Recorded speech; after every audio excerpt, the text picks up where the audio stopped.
प्लासी के युद्ध के बारे में इस देश में इतिहास की 150 किताबें हैं जो मैंने देखी हैं।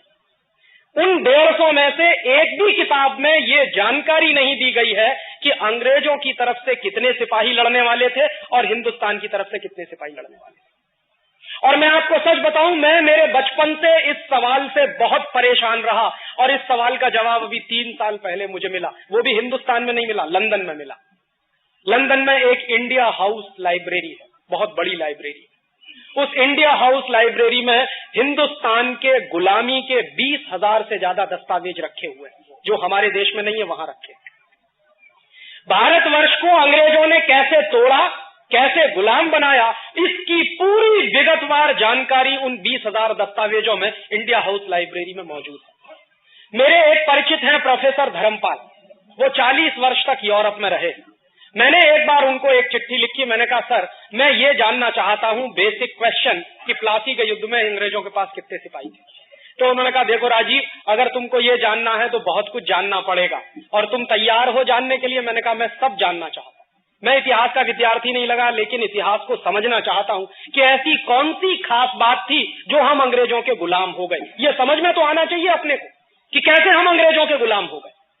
ये इतना बड़ा देश, 34 करोड़ की आबादी वाला देश, 50,000 अंग्रेजों का गुलाम कैसे हो गया, ये समझना चाहिए। तो वो प्लासी के युद्ध पर से वो समझ में आया। उन्होंने कुछ दस्तावेज मुझे भेजे फोटोकॉपी करा के, और वो मेरे पास अभी भी है। उन दस्तावेजों को जब मैं पढ़ता था तो मुझे पता चला कि प्लासी के युद्ध में अंग्रेजों के पास मात्र 300 सिपाही थे, 300, और सिराजुद्दौला के पास 18,000 सिपाही थे। अब किसी भी सामने के विद्यार्थी से, बच्चे से या सामान्य बुद्धि के आदमी से आप ये पूछो कि एक बाजू में 300 सिपाही और दूसरे बाजू में 18,000 सिपाही, कौन जीतेगा? 18,000 सिपाही जिसके पास है वो जीतेगा। लेकिन जीता कौन? जिनके पास मात्र 300 सिपाही थे वो जीत गए, और जिसके पास 18,000 सिपाही थे वो हार गए। और हिंदुस्तान के, भारतवर्ष के एक एक सिपाही के बारे में अंग्रेजों के पार्लियामेंट में यह कहा जाता था कि भारतवर्ष का एक सिपाही अंग्रेजों के 5 सिपाहियों को मारने के लिए काफी है, इतना ताकतवर। तो इतने ताकतवर 18,000 सिपाही अंग्रेजों के कमजोर 300 सिपाहियों से कैसे हारे, ये बिल्कुल गंभीरता से समझने की जरूरत है। और उन दस्तावेजों को देखने के बाद मुझे पता चला कि हम कैसे हारे। अंग्रेजों की तरफ से जो लड़ने आया था उसका नाम था रॉबर्ट क्लाइव। वो अंग्रेजी सेना का सेनापति था। और भारतवर्ष की तरफ से जो लड़ रहा था सिराजुद्दौला, उसका भी एक सेनापति था, उसका नाम था मीर जाफर। तो हुआ क्या था? रॉबर्ट क्लाइव ये जानता था कि अगर भारतीय सिपाहियों से सामने से हम लड़ेंगे तो हम 300 लोग हैं, मारे जाएंगे, 1 घंटे भी युद्ध नहीं चलेगा। और क्लाइव ने इस बात को कई बार ब्रिटिश पार्लियामेंट को चिट्ठी लिख के कहा था। क्लाइव की 2 चिट्ठियां हैं उन दस्तावेजों में। एक चिट्ठी में क्लाइव ने लिखा कि हम सिर्फ 300 सिपाही हैं और सिराजुद्दौला के पास 18,000 सिपाही हैं, हम युद्ध जीत नहीं सकते हैं। अगर ब्रिटिश पार्लियामेंट, अंग्रेजी पार्लियामेंट ये चाहती है कि हम प्लासी का युद्ध जीतें तो जरूरी है कि हमारे पास और सिपाही भेजे जाए।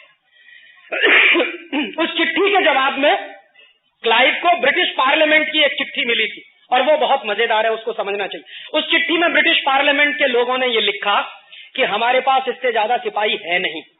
क्यों नहीं है? क्योंकि 1757 में जब प्लासी का युद्ध शुरू होने वाला था, उसी समय अंग्रेजी सिपाही फ्रांस में नेपोलियन बोनापार्ट के खिलाफ लड़ाई लड़ रहे थे। और नेपोलियन बोनापार्ट क्या था? अंग्रेजों को मार मार के फ्रांस से भगा रहा था। तो पूरी की पूरी अंग्रेजी ताकत और अंग्रेजी सेना नेपोलियन बोनापार्ट के खिलाफ फ्रांस में लड़ती थी, इसलिए वो ज्यादा सिपाही दे नहीं सकते थे। तो उन्होंने कहा अपने पार्लियामेंट में कि हम इससे ज्यादा सिपाही आपको दे नहीं सकते, जो 300 सिपाही है उन्हीं से आपको प्लासी का युद्ध जीतना है। तो रॉबर्ट क्लाइव ने अपने 2 जासूस लगाए। उसने कहा देखो युद्ध लड़ेंगे तो मारे जाएंगे, अब आप एक काम करो। उसने 2 अपने साथियों को कहा कि आप जाओ और सिराजुद्दौला की आर्मी में पता लगाओ कि कोई ऐसा आदमी है क्या जिसको रिश्वत दे दे, जिसको लालच दे दे, और रिश्वत के लालच में जो अपने देश से गद्दारी करने को तैयार हो जाए, ऐसा आदमी तलाश करो। उसके 2 जासूसों ने बराबर सिराजुद्दौला की आर्मी में पता लगाया कि हाँ, एक आदमी है, उसका नाम है मीर जाफर। अगर आप उसको रिश्वत दे दो तो वो हिंदुस्तान को बेच सकता, इतना लालची आदमी। और अगर आप उसको कुर्सी का लालच दे दो तब तो वो हिंदुस्तान की 7 पुश्तों को बेच सकता। और मीर जाफर क्या था? मीर जाफर ऐसा आदमी था जो रात दिन एक ही सपना देखता था कि एक ना एक दिन मुझे बंगाल का नवाब बनना। और उस जमाने में बंगाल का नवाब बनना ऐसा ही होता था जैसे आज के जमाने में बहुत नेता ये सपना देखते हैं कि मुझे हिंदुस्तान का प्रधानमंत्री बनना, चाहे देश बेचना पड़े। तो मीर जाफर के मन का ये जो लालच था कि मुझे बंगाल का नवाब बनना है, माने कुर्सी चाहिए और मुझे पूंजी चाहिए, पैसा चाहिए, सत्ता चाहिए और पैसा चाहिए, ये दोनों लालच उस समय मीर जाफर के मन में सबसे ज्यादा प्रबल थे। और उस लालच को रॉबर्ट क्लाइव ने बराबर भांप लिया। तो रॉबर्ट क्लाइव ने मीर जाफर को चिट्ठी लिखी है, वो चिट्ठी दस्तावेजों में मौजूद है और उसकी फोटोकॉपी मेरे पास है। उसने चिट्ठी में 2 ही बातें लिखी हैं। देखो मीर जाफर, अगर तुम अंग्रेजों के साथ दोस्ती करो और ईस्ट इंडिया कंपनी के साथ समझौता करो तो हम तुमको युद्ध जीतने के बाद बंगाल का नवाब बनाएंगे। और दूसरी बात कि जब आप बंगाल के नवाब हो जाओगे तो सारी की सारी संपत्ति आपकी हो जाएगी। इस संपत्ति में से 5% हमको दे देना, बाकी तुम जितना लूटना चाहो लूटना। मीर जाफर चूंकि रात दिन यही सपना देखता था कि किसी तरह कुर्सी मिल जाए और किसी तरह पैसा मिल जाए, तुरंत उसने वापस रॉबर्ट क्लाइव को चिट्ठी लिखी और उसने कहा कि मुझे आपकी दोनों बातें मंजूर हैं, बताइए करना क्या है। तो आखिरी चिट्ठी लिखी है रॉबर्ट क्लाइव ने मीर जाफर को कि आपको सिर्फ इतना करना है कि युद्ध जिस दिन शुरू होगा उस दिन आप अपने 18,000 सिपाहियों को कहिए कि वो मेरे सामने सरेंडर कर दें बिना लड़े। मीर जाफर ने कहा कि आप अपनी बात पर कायम रहोगे, मुझे नवाब बनाना है आपको। तो रॉबर्ट ने कहा कि बराबर, हम हमारी बात पर कायम हैं, आपको हम बंगाल का नवाब बना देंगे। बस आप एक ही काम करो कि अपनी आर्मी से कहो, क्योंकि वो सेनापति था आर्मी का, तो आप अपनी आर्मी को आदेश दो कि युद्ध के मैदान में वो मेरे सामने हथियार डाल दें बिना लड़े। मीर जाफर ने कहा कि बिल्कुल ऐसा ही होगा। और युद्ध शुरू हुआ 23 जून 1757 को। इतिहास की जानकारी के अनुसार 23 जून 1757 को युद्ध शुरू होने के 40 मिनट के अंदर भारतवर्ष के 18,000 सिपाहियों ने मीर जाफर के कहने पर अंग्रेजों के 300 सिपाहियों के सामने सरेंडर कर दिया। रॉबर्ट क्लाइव ने क्या किया? अपने 300 सिपाहियों की मदद से हिंदुस्तान के 18,000 सिपाहियों को बंदी बनाया और कलकत्ता में एक जगह है, उसका नाम है फोर्ट विलियम, आज भी है, कभी आप जाइए उसको देखिए। उस फोर्ट विलियम में 18,000 सिपाहियों को बंदी बनाकर ले गया। 10 दिन तक उसने भारतीय सिपाहियों को भूखा रखा और उसके बाद 11वें दिन सबकी हत्या कराई। और उस हत्या कराने में मीर जाफर रॉबर्ट क्लाइव के साथ शामिल था। उसके बाद रॉबर्ट क्लाइव ने क्या किया? उसने बंगाल के नवाब सिराजुद्दौला की हत्या कराई मुर्शिदाबाद में, क्योंकि उस जमाने में बंगाल की राजधानी मुर्शिदाबाद होती थी, कलकत्ता नहीं थी। सिराजुद्दौला की हत्या कराने में रॉबर्ट क्लाइव और मीर जाफर दोनों शामिल थे। और नतीजा क्या हुआ? बंगाल का नवाब सिराजुद्दौला मारा गया। जो ईस्ट इंडिया कंपनी को भगाने का सपना देखता था इस देश में, वो मारा गया। और जो ईस्ट इंडिया कंपनी से दोस्ती करने की बात करता था, वो बंगाल का नवाब हो गया, मीर जाफर। इस पूरे इतिहास की दुर्घटना को मैं एक विशेष नजर से देखता हूं। मैं कई बार ऐसा सोचता हूं कि क्या मीर जाफर को मालूम नहीं था कि ईस्ट इंडिया कंपनी से दोस्ती करेंगे तो इस देश की गुलामी आएगी? मीर जाफर जानता था इस बात को। मीर जाफर बराबर जानता था कि मैं मेरे कुर्सी के लालच में जो खेल खेल रहा हूं, उस खेल में इस देश को सैकड़ों वर्षों की गुलामी आ सकती है, ये वो जानता था।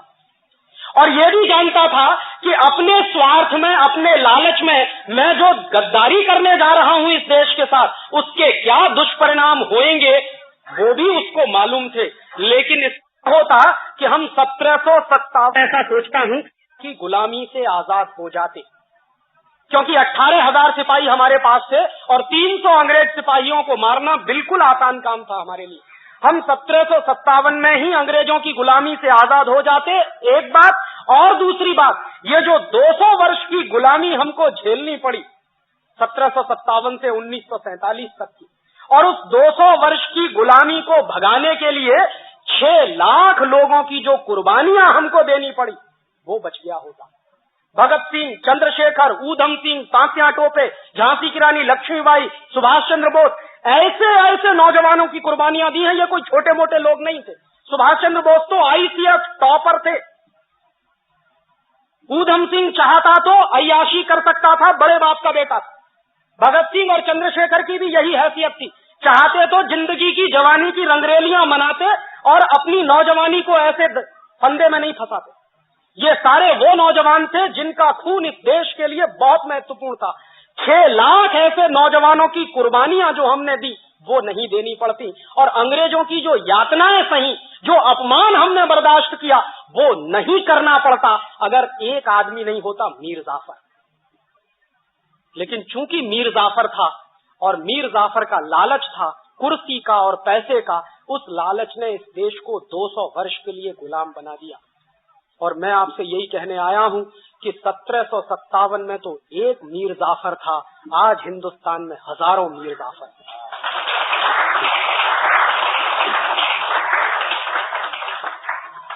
जो देश को वैसे ही गुलाम बनाने में लगे हुए हैं जैसे मीर जाफर ने इस देश को गुलाम बनाया। मीर जाफर ने क्या किया था? विदेशी कंपनी को समझौता किया था बुला के, और विदेशी कंपनी से समझौता करने के चक्कर में उसको कुर्सी मिली थी और पैसा मिला था। आज जानते हैं हिंदुस्तान का जो नेता प्रधानमंत्री बनता, हिंदुस्तान का जो नेता मुख्यमंत्री बनता है, वो सबसे पहला काम जानते हैं क्या करता है? प्रेस कॉन्फ्रेंस करता है और कहता है विदेशी कंपनी वालों, तुम्हारा स्वागत है, आओ यहां पर। और बराबर इस बात को याद रखिए, ये बात 1757 में मीर जाफर ने कही थी ईस्ट इंडिया कंपनी से कि अंग्रेजों तुम्हारा स्वागत है, उसके बदले में तुम इतना ही करना कि मुझे कुर्सी दे देना और पैसा दे देना। आज के नेता भी वही कह रहे हैं, विदेशी कंपनी वालों तुम्हारा स्वागत है। और हमको क्या करना? हमको कुछ नहीं, मुख्यमंत्री बनवा देना, प्रधानमंत्री बनवा देना, 100-200 करोड़ रुपए की रिश्वत दे देना, बोफोर्स के माध्यम से हो या एनरॉन के माध्यम से हो, हम उसी में खुश हो जाएंगे, सारा देश हम आपके हवाले कर देंगे। ये इस समय चल रहा, और इतिहास की वही दुर्घटना दोहराई जा रही है जो 1757 में हो चुकी।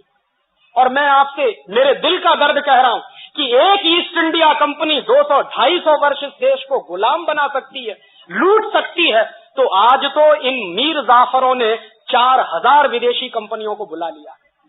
आपको मालूम है इस देश में रोज समझौते होते हैं विदेशी कंपनियों से, और दरवाजा खोलकर विदेशी कंपनियों को ऐसे बुलाया जा रहा है जैसे वही अब इस देश के भाग्य का निर्धारण करेंगे। और इसमें हर एक पार्टी शामिल है। मैं किसी पार्टी का नाम नहीं लेना चाहता क्योंकि मंदिर की पवित्रता का मुझे ध्यान। ये सब चोर और मीर जाफरों की औलाद है। जो पार्टी वाले हो, किसी का नाम लेने की जरूरत नहीं।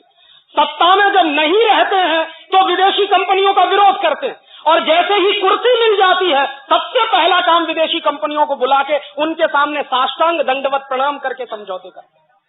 और कोई भी एक नेता इस देश का अपवाद नहीं है। हर पार्टी को इस देश में राज चलाने का मौका मिला है, किसी को कम किसी को ज्यादा, और हर पार्टी ने एक ही सबूत दिया है, विदेशी कंपनियों को ज्यादा से ज्यादा बुलाओ। जानते क्या